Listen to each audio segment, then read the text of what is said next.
Hi ಎಲ್ರಿಗೂ ನಮಸ್ಕಾರ. ನೀವು ನೋಡ್ತಾ ಇದ್ದೀರಾ ಸ್ಪೀಡ್ ಪ್ಲಸ್ ಕರ್ನಾಟಕ. ನಾನು ನಿಮ್ಮ ಮಂಜು ಗೌಡ.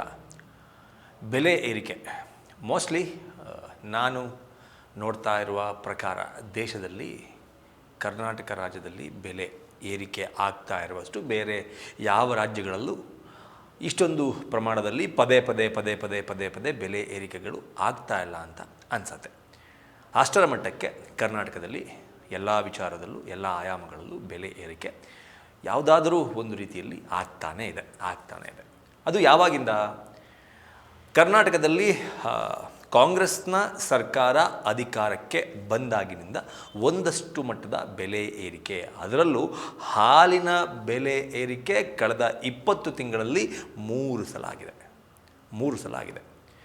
ಈ ಕಾಂಗ್ರೆಸ್ನ ಸರ್ಕಾರ ಅಧಿಕಾರಕ್ಕೆ ಬರೋದಕ್ಕಿಂತ ಮುಂಚೆ ಏನು ಎಲೆಕ್ಷನ್ಗೆ ಹೋಗಿದ್ರು, ಆ ಎಲೆಕ್ಷನ್ಗೆ ಹೋದಂಥ ಸಂದರ್ಭದಲ್ಲಿ ಒಂದಷ್ಟು ಗ್ಯಾರಂಟಿಗಳನ್ನು ಘೋಷಣೆ ಮಾಡ್ತಾರೆ. ಗ್ಯಾರಂಟಿಗಳನ್ನು ಘೋಷಣೆ ಮಾಡಿ ಆದ ನಂತರ ಅದಕ್ಕೆ ದುಡ್ಡು ಹೊಂದಿಸೋದು ಎಷ್ಟು ಕಷ್ಟ ಅನ್ನೋದು ರಾಜ್ಯ ಸರ್ಕಾರಕ್ಕೂ ಸಹ ಗೊತ್ತಾಗುತ್ತೆ. ಆ ನಿಟ್ಟಿನಲ್ಲಿ ಈ ರೀತಿ ಬೆಲೆ ಏರಿಕೆಗಳನ್ನು ಮಾಡುವ ಮೂಲಕ ಗ್ರಾಹಕರ ದುಡ್ಡನ್ನು ಗ್ರಾಹಕರಿಂದಾನೇ ಕಿತ್ತು ಅದನ್ನು ಗ್ರಾಹಕರಿಗೆ ಗ್ಯಾರಂಟಿ ರೂಪದಲ್ಲಿ ವಾಪಸ್ ಕೊಡ್ತಾ ಇದ್ದಾರೆ ಎನ್ನುವ ಮಾತುಗಳು ಸಹ ಇದೀಗ ಕರ್ನಾಟಕ ರಾಜ್ಯದ ಜನತೆಯಲ್ಲಿ ಕೇಳಿ ಬರ್ತಾ ಇದೆ.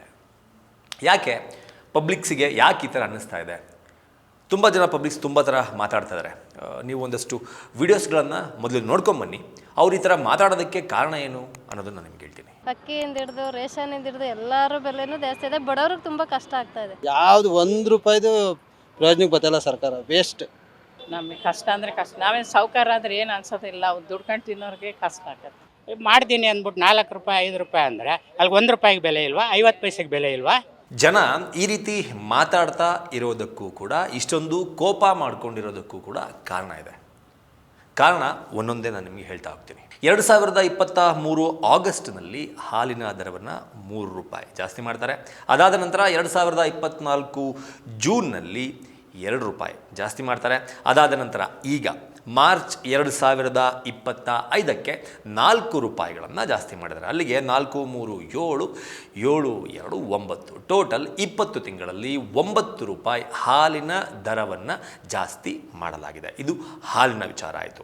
ಇನ್ನು ಪವರ್ ವಿಚಾರಕ್ಕೆ ಬಂದರೆ, ಈಗ ಆಲ್ರೆಡಿ ಗೃಹ ಜ್ಯೋತಿ ಯೋಜನೆಯ ಅಡಿಯಲ್ಲಿ 200 ಯೂನಿಟ್ಗಳವರೆಗೆ ವಿದ್ಯುತ್ತನ್ನು ಸರ್ಕಾರ ಫ್ರೀ ಮಾಡಿದೆ. ಆದರೂ ಸಹ ಯಾರಾದರೂ 200 ಯೂನಿಟ್ಗಿಂತ ಮೀರಿ ಕರೆಂಟ್ ಅನ್ನು ಯೂಸ್ ಮಾಡಿದ್ದೆ ಆದರೆ ನೀವು ಅದಕ್ಕೆ ಕರೆಂಟ್ ಬಿಲ್ಲನ್ನು ಕಟ್ಟಲೇಬೇಕು. ಮುಂಚೆ ಇದ್ದ ದರಕ್ಕಿಂತ ಪ್ರತಿ ಯೂನಿಟ್ಗೆ 36 ಪೈಸೆ ವಿದ್ಯುತ್ ದರವನ್ನು ಸಹ ಕರ್ನಾಟಕ ಕಾಂಗ್ರೆಸ್ನ ಸರ್ಕಾರ ಜಾಸ್ತಿ ಮಾಡಿದೆ. ಇನ್ನು ಕಾಂಗ್ರೆಸ್ ಸರ್ಕಾರ ಅಧಿಕಾರಕ್ಕೆ ಬಂದ ಮೇಲೆ ಪೆಟ್ರೋಲ್ನ ದರ ₹3 ಜಾಸ್ತಿ ಆಗಿದೆ, ಡೀಸೆಲ್ನ ದರ ₹3.25 ಜಾಸ್ತಿ ಆಗಿದೆ, ಬಸ್ನ ದರ ₹3ಇಂದ ₹10 ಜಾಸ್ತಿ ಆಗಿದೆ. ಇನ್ನು ಮೆಟ್ರೋ ದರ ಅಂತೂ ಕೇಳದೆ ಬೇಕಾಗಿಲ್ಲ. 40%ನಿಂದ 70%ವರೆಗೆ ಮೆಟ್ರೋ ಟಿಕೆಟ್ ರೇಟ್ ಜಾಸ್ತಿ ಆಗಿದೆ.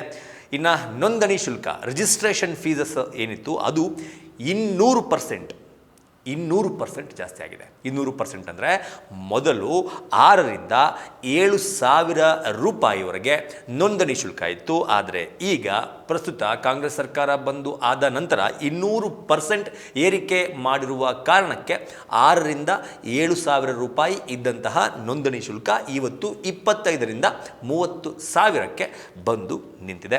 ಇದರ ಜೊತೆಗೆ ಮುದ್ರಾಂಕ ಶುಲ್ಕ ₹50 ಇತ್ತು, ಅದೀಗ ₹500 ಆಗಿದೆ. ₹450 ಜಾಸ್ತಿ ಆಗಿದೆ. ಅದರ ಜೊತೆಗೆ ಅಫಿಡವಿಟ್ ತರಿಸ್ಬೇಕಂದ್ರೆ ನಾವು ಒಂದು ₹20 ಖರ್ಚು ಮಾಡಿದ್ರೆ ಸಾಕಾಗಿತ್ತು ಮುಂಚೆ.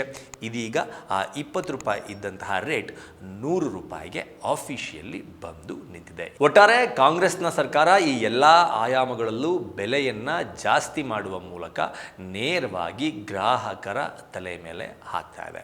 ಇಲ್ಲಿಗೆ ನಾವು ಅರ್ಥ ಮಾಡ್ಕೊಬೇಕಾಗಿರೋದು ಏನಂತಂದರೆ, ನಿರುದ್ಯೋಗಿಗಳಿಗೆ ಬರ್ತಾ ಇರುವಂತಹ ಒಂದಷ್ಟು ದುಡ್ಡು, ಗೃಹಿಣಿಯರಿಗೆ ಬರ್ತಾ ಇರುವಂತಹ ಒಂದಷ್ಟು ದುಡ್ಡು, ಫ್ರೀ ಬಸ್ನಿಂದ ಉಳಿತಾಯ ಆಗ್ತಾ ಇರುವಂತಹ ಒಂದಷ್ಟು ದುಡ್ಡು, ಮನೆಗೆ ಕರೆಂಟಿಂದ ಉಳಿತಾಯ ಆದಂತಹ ಒಂದಷ್ಟು ದುಡ್ಡು, ಏನು ತಿಂಗಳ ಮನೆ ಯಜಮಾನಿಗೆ 2,000 ರೂಪಾಯಿ ದುಡ್ಡು ಹಾಕ್ತೀವಿ ಅಂತ ಹೇಳಿದ್ರಲ್ಲ, ಆ ದುಡ್ಡು, ಈ ಎಲ್ಲ ದುಡ್ಡನ್ನು ಸಹ ನಮ್ಮ ಅಕೌಂಟಿಗೆ ಹಾಕಿದಂತಹ ಸರ್ಕಾರ ಈ ರೀತಿ ಬೆಲೆಯನ್ನು ಮನಸ್ಸಿಗೆ ಬಂದಂತೆ ಜಾಸ್ತಿ ಮಾಡುವ ಮೂಲಕ, ಅಂದರೆ 1 ರೂಪಾಯಿ ಇದ್ದಿದ್ದನ್ನು 2 ರೂಪಾಯಿ ಮಾಡೋದಕ್ಕೆ, 50 ರೂಪಾಯಿ ಇದ್ದಿದ್ದನ್ನು 100 ರೂಪಾಯಿ ಮಾಡೋದಕ್ಕೆ, 50 ಇದ್ದಿದ್ದನ್ನು 500, 6,000 7,000 ಇದ್ದಿದ್ದನ್ನು 25,000 30,000 ಈ ರೀತಿ ರೇಟನ್ನು ಜಾಸ್ತಿ ಮಾಡುವ ಮೂಲಕ ನಮಗೆ ಪ್ರತಿ ತಿಂಗಳು, ಅಂದರೆ ನಿಮಗೆ ಯಾರಿಗೆಲ್ಲ 5 ಗ್ಯಾರಂಟಿಗಳು ಯಾರ ಮನೆ ಬಾಗಿಲಿಗೆಲ್ಲ ತಲುಪ್ತಾ ಇದೆ ಅವರಿಗೆ ಅವರ ದುಡ್ಡನ್ನೇ ಕಿತ್ತು ಅವರ ದುಡ್ಡನ್ನೇ ಕೊಡ್ತಾ ಇದ್ದಾರೆ